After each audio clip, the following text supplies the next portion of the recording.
Hey, what is up guys? This is Nishi from MST.TV here, and today I'm sharing with you guys my ban list prediction for the June 2024 ban list. So it feels like not that long ago since the last ban list, but the OCG just got one on Sunday, so I feel like we should be getting one as well. And I feel like even though it has been a shorter format technically, the format still feels really stale because the last couple of them have been the same. And so I think we definitely need to see some changes that will shake up the format and make Yu-Gi-Oh! A bit more fun once again.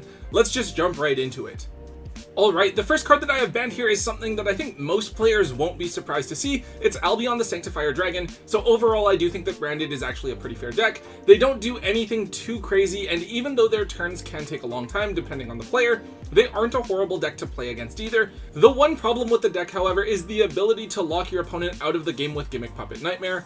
We thought it was gone with Branded Expulsion a couple of lists ago, since that was something that could be set from the deck directly and it was a little bit too easy to do, but we now see it with Albon as well. I think that the icing on the cake though is that Albon can't be targeted, so you can't impermit to try and play around it. You literally have to have droplets or else you don't get to summon monsters next turn.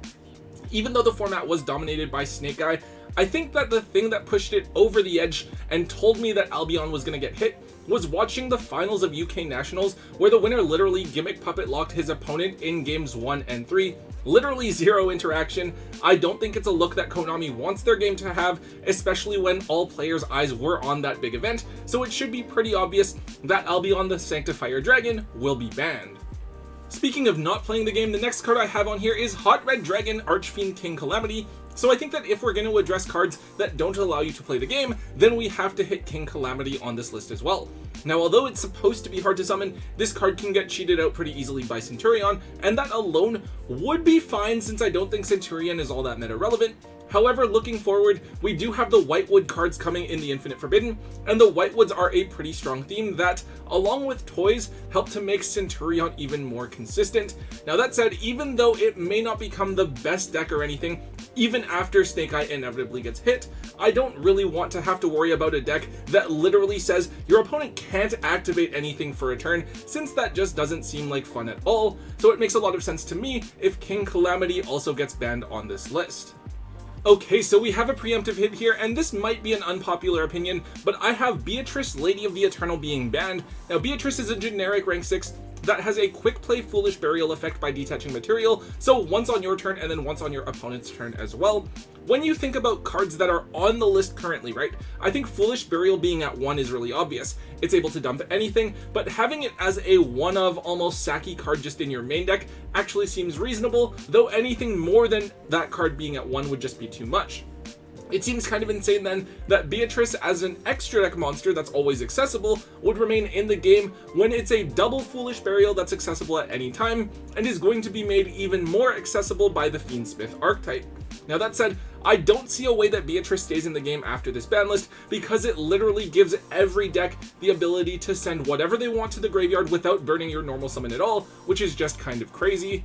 The Fiendsmith engine will still be good as you can still access almost any of the other rank 6 monsters in the game, but in order to stop the engine from being too abused and too overpowered, I think Beatrice definitely needs to be banned.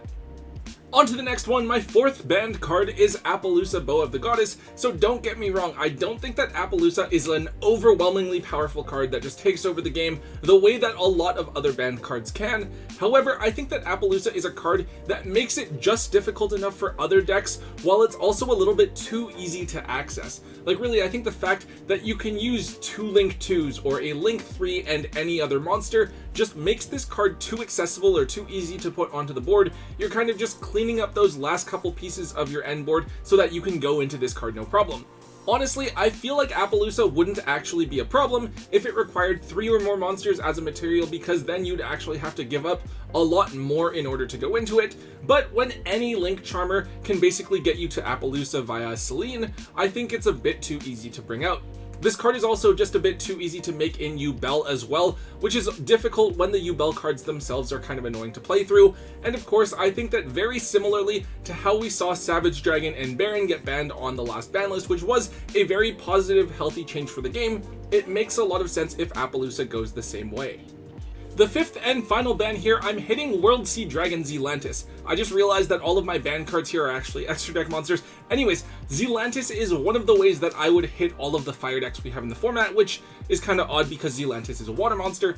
But yeah, I do think Zealantis is a problematic card for a couple of reasons. Now, obviously the pop in the battle phase is quite strong, but also it makes it so that you get such a free amount of extra damage on the board because you go into Raging Phoenix and then Zealantis, and then it's almost like Promethean Princess locking you into fires didn't matter at all. The other thing is that the ability to trigger Promethean Princess on your own turn is kind of crazy. Like, Princess isn't a completely broken card, but its graveyard effect should be a disruption to use on your opponent's turn and not just this free way to blow up an opponent's guard, get it onto the board, which is like 2700 damage, and then that triggers the Raging Phoenix, which is another 28 or more damage as well. There would be other hits to Snake Eye, I don't think it's just going to be this, but I feel like this whole extra deck package of Princess, Phoenix, and Zealantis is overall just a bit too crazy, puts way too much damage on board way too easily, and needs to be addressed, and I feel like banning Zealantis is the easiest way to do so.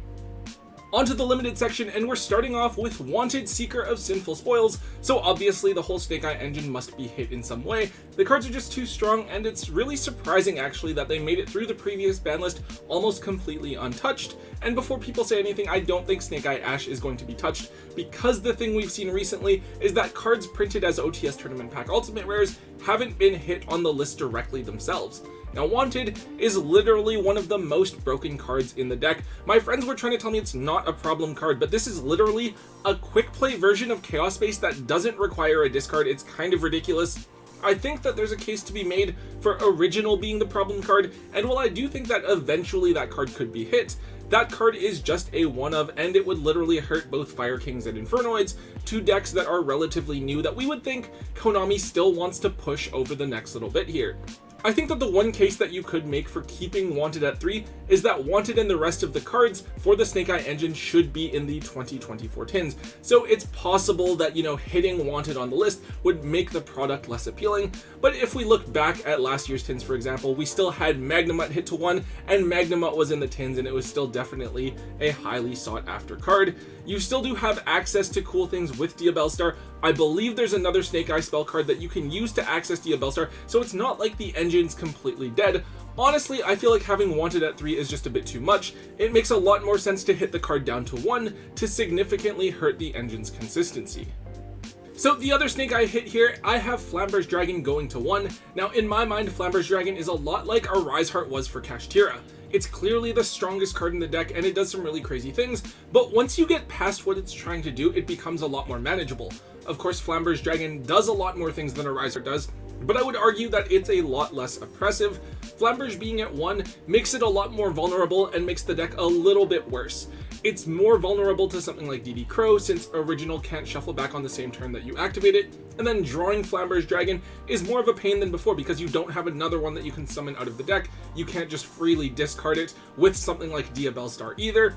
Now, based off of the list that we've seen recently right up to YCS Indianapolis, I believe that players are still on 2 copies of Flamber's Dragon, so this hitting it to 1 would be reasonable, though to be fair, I definitely think it's possible that they may cut Flamber's down to 1 if you add all of the Fiendsmith cards and you're playing Snake Eye with Fiendsmith. But yeah, for now, I do think that hitting Flamber's down to 1 alongside Wanted to 1 and Zealantis banned makes Snake Eye still a good deck, but will stop it from being as completely dominant as it was before. And for the last limited card, I have Summon Sorceress. I'm not sure what Konami's waiting for exactly, but we do have that Summon Sorc errata from the previous ban list that's supposed to be dropping sometime soon. I guess that this is just sort of like a placeholder for that. I think that in the OCG, some players do actually use the errated Summon Sorc in their Fiend pile decks, so I think that's something that would be cool to see here as well. Onto the semi-limited section here, and I first have Called by the Grave. Now, Called by the Grave is of course like an anti-hand trap sort of card. It doesn't hit Imperm or Nibiru, but it hits things like Ash, Bell, Ogre, and Droll. One thing that has become pretty apparent this past format has been the dominance of hand traps. Snake Eye plays quite a few hand traps, but we've seen Tenpai Dragons play almost half their deck with hand traps, and things like Melodious played a ton of them as well. The annoying thing with hand traps is that there's only so many things that you can do to play around them. You can destroy your own cards to play through a Veiler or an Imperm, but aside from that, you really just have like Crossout Designator, and I feel like the lack of ways to counter hand traps is what has led to them being so dominant this past couple of formats. Now that said, I think that Called by the Grave is something that could possibly be peeled off the list to 2.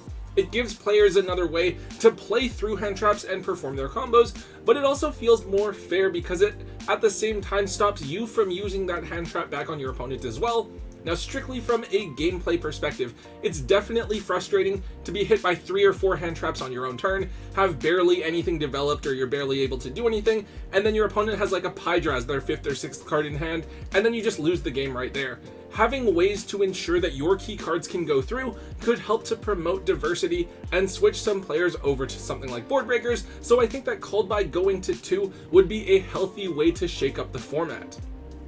And in a similar vein here, I also have Gamma going to 2. Now, Gamma is a pretty reasonable card if you think about it. Sure, you can negate any activated monster effect, but you have to control no monsters in order to use it, and then you also have to play a brick in your main deck. So I do understand how it adds another hand trap to the pool, but I think it makes more sense if you view Gamma as an additional way for some strategies to play through hand traps instead. On top of that, Gamma is sort of a brick at times. It's useless if you have monsters on the field, so if you draw into it, or you already have something established, there's not really all that much that you can do with the card.